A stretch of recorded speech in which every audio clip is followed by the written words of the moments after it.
हालको आर्थिक वर्ष 2081-82 फागुनसम्मको तथ्याङ्कलाई हेर्ने हो भने नेपालको कुल सार्वजनिक ऋण करिब 26 खर्ब 96 अर्ब रुपियाँ पुगेको छ, जुन देशको कुल गरिष्ठ उत्पादन जीडीपीको 46.51% हो।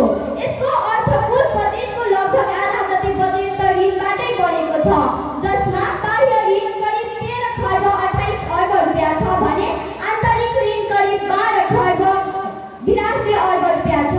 यसबाट प्रति व्यक्ति ऋणलाई निकाल्ने हो भने नेपालको जनसङ्ख्या करिब 2 करोड 96 लाख मात्र प्रत्येक नेपाली नागरिकको टाउकोमा औसत ऋण लगभग 85,000 पुगेको छ।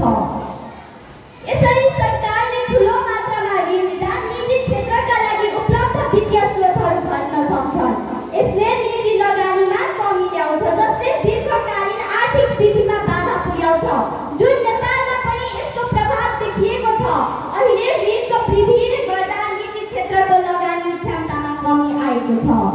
ब्याङ्कहरू टाढ पर्दै जाँदा आपसमा मोड हुँदै सञ्चालित छन्।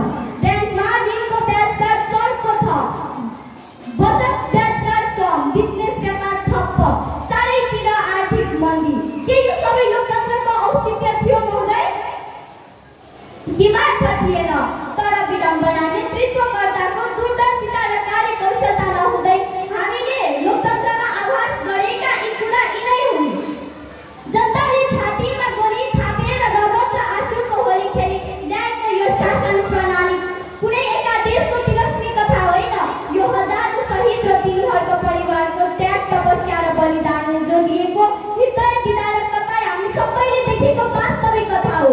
त्यसैले मेरो सम्पूर्ण नेतृत्वकर्तालाई विनम्र